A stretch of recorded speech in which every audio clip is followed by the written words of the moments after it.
Okay, good evening मेरे प्यारे बहन भाइयों। हमारा जो रिवीजन चल रहा था राजस्थान इतिहास का, उसमें हमने राणा कुंभा को पढ़ लिया था।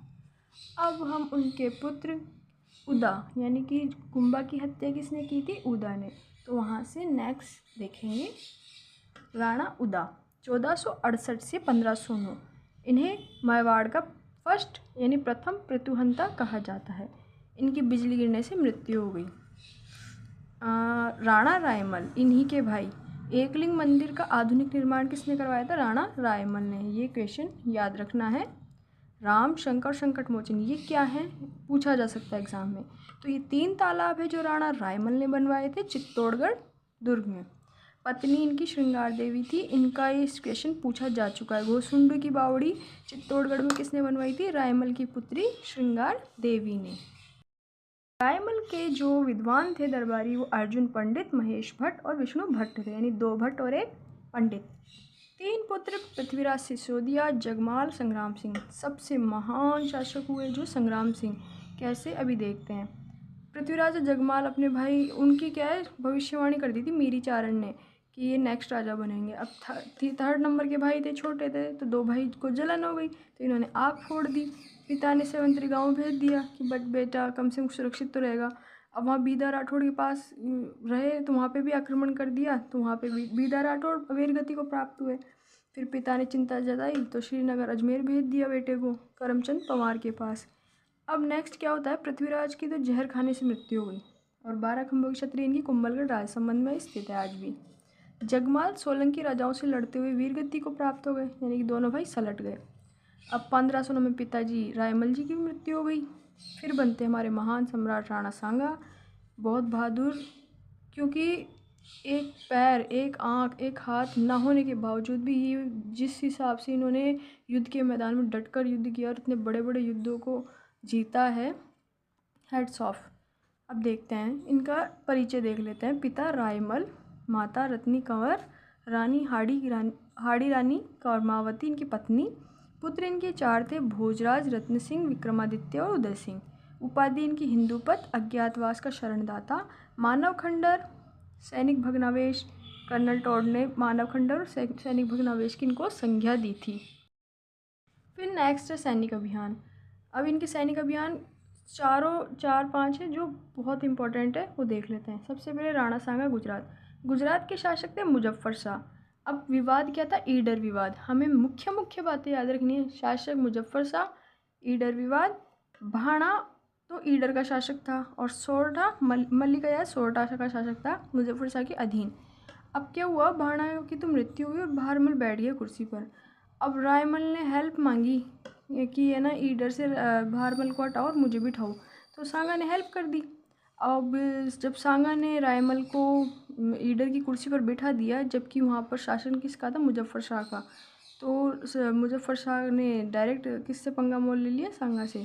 मतलब सांगा ने किससे पंगा मोल ले लिया? मुजफ्फर शाह से। तो सोरठा राजा मलिक याज और मुजफ्फर शाह ने मिलकर आक्रमण भी किया सांगा पर, लेकिन सांगा हमारे बहुत बहादुर शासक थे और वीरता दिखाते हुए इन्होंने इस आक्रमण को असफल किया। राणा सांगा और मालवा, गुजरात हमने कर लिया। अब जस्ट उसके पास वाला जो राज्य है मालवा, नासिरुद्दीन शाह चेव यहाँ के शासक थे।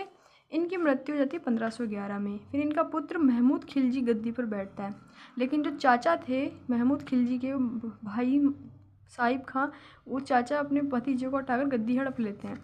अब जो महमूद खिलजी है वो हेल्प मांगता है चंदेरी शासक मेदिनी राय की। हेल्प तो करता है, लेकिन सेनापतियों के, सैनिकों के उस षड्यंत्र में आकर उसकी उनकी बात सुनकर महमूद खिलजी ने उल्टा मेदिनी राय पर ही आक्रमण कर दिया। अब क्यों कर दिया, ये इतिहास के पन्ने उखाड़ने पड़ेंगे हमें, इसमें हमें घुसना नहीं है ज़्यादा। तो मेदिनी राय पर आक्रमण कर दिया, मतलब भलाई का जमाना ही नहीं रहा। अब मेदिनी राय किससे हेल्प मांगेंगे? राणा सांगा से। तो राणा सांगा ने हेल्प की तो उन्होंने को गागरोन की जागीर दे दी। अब होता है गागरोन का युद्ध। गागरोन के युद्ध में एक तरफ है राणा सांगा और मेदिनी राय, दूसरी तरफ है महमूद खिलजी, और जीतते कौन है? अपने राणा सांगा और मेदिनी राय। युद्ध के पश्चात महमूद खिलजी सेकंड को बंदी बना लिया जाता है और छोड़ा भी जाता है, लेकिन शर्त होती है कि आप कोई षड्यंत्र नहीं करोगे नेक्स्ट, और शहजादा है आपका उमर सांगा, उसको राणा सांगा के दरबार में नियुक्त किया जाए।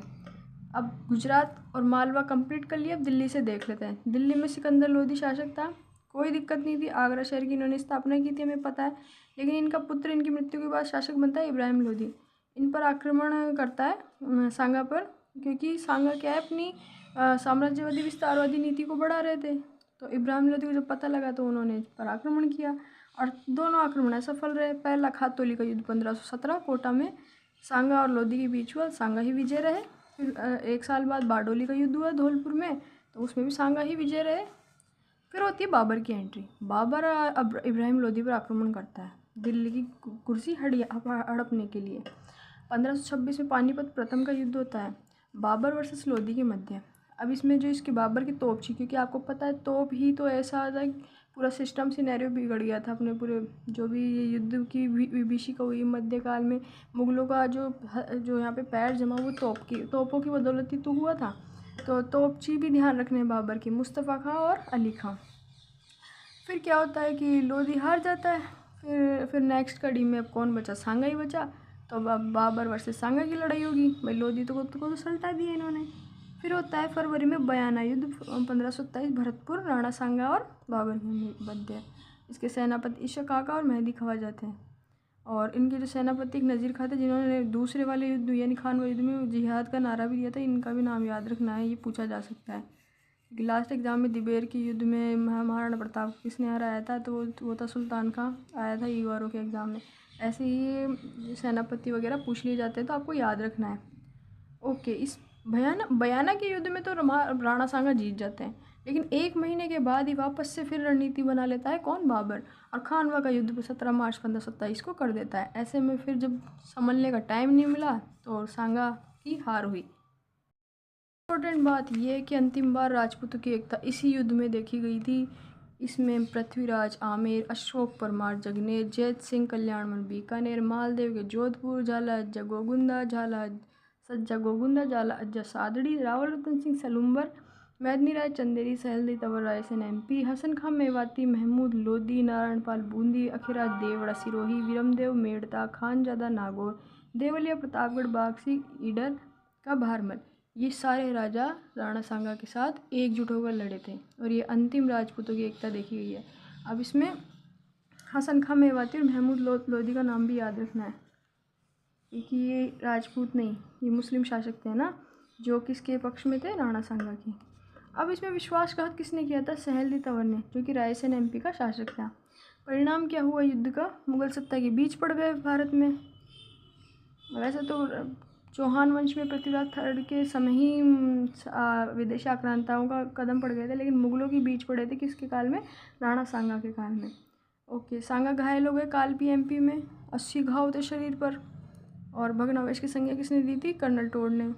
अब क्या हुआ कि घायल अवस्था में भी बोले मैं तो लड़ूंगा, मैं तो जब तक हरा नहीं देता तब तक नहीं मारूंगा। तो साथियों को दया आ गई और साथियों ने जहर देके वहीं कालपी MP में इनको मार दिया, क्योंकि पूरा शरीर छलनी छलनी हो चुका था।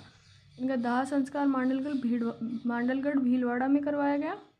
अब ये एग्जाम की दृष्टि से ये कुछ युद्ध के क्रम आपको याद रखने हैं।